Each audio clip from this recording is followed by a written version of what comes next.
bago siya maging Akata ngayon. Hello guys! Ngayon ay pag-uusapan natin kung gaano kabano si Nico noon at yung improvement niya bilang Akata ngayon. Kung isa ka sa avid fan ng Flip Top mula noon, marahil ay isa ka sa mga nakasaksi kung papaano bumatel si Nico noon na Akata na ngayon.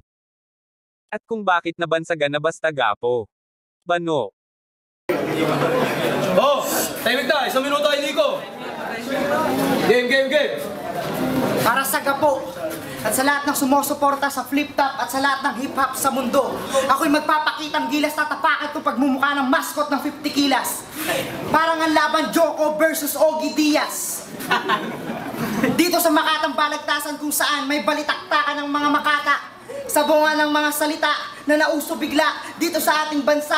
Ngayon Nico labang kay Damsa, parang pinagsabong isang magiting na tandam sa isang mangmang na gansa.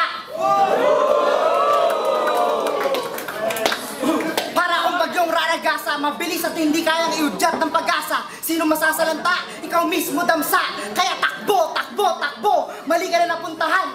Malansa ka at parang kanta mo. Kaya layo!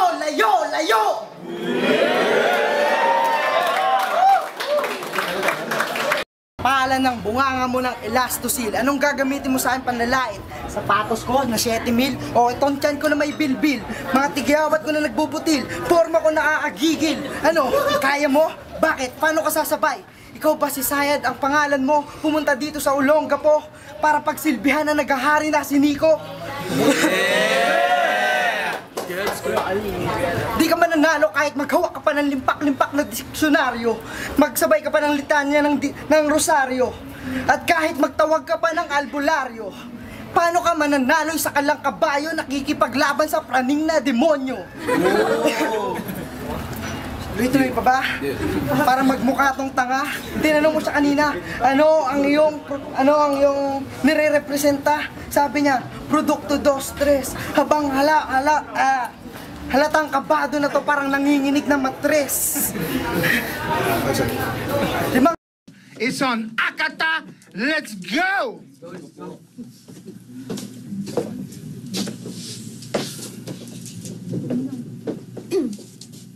Putang ina mo! Good morning! Babaeng marumi! Huwag kang feeling Donaline! Mukha kang Bartolome!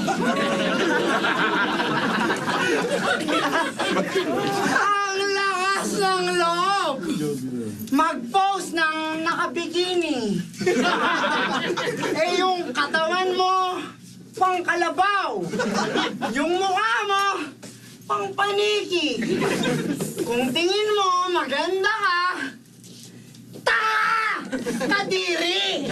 Yun lang pinapakita sa madla na insecure ka sa iyong sarili. Yung ilong mong maga, sobrang sagwa! Sa pagkatao mo laks, mali ang pagkagawa. Sapagkat ikay nagbinata, imbis magdalaga. Yung picture mong posing pusa, panakot sa daga! Yan yung body features! Gusto mo magkaroon ng self-esteem? Then para sa yung future, tumigil ka sa kadabatel at sumali ka ng wrestling. Okay! Hoy, Joshua Martin! Alam mo ba kung bakit yung mga dreams hirap kang aputin? Hindi dahil meron kang sakit o yung rap skills mo walang dating. One factor to blame is kung sino-sinong bitch ang ginagawa mong mahalin. Eh hindi ka naman kaibig-ibig! Ba't di mo na lang yung tanggapin?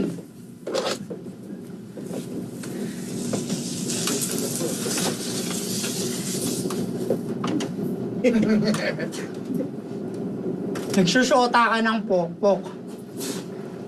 You're looking for love sa mga puta, ganun ka katanga. Di mo ba nakikita na tanging kinikita mo lang habol nila kaya sila nagtsatsaga? Kaya shoutout kay Arik! Di ba tinatanong mo sa akin kung sino mga nagre-reklamo sa TF? Pues bukod sa mga adik, isa tong si Boy Paralytic na palaging pineperahan ng GF.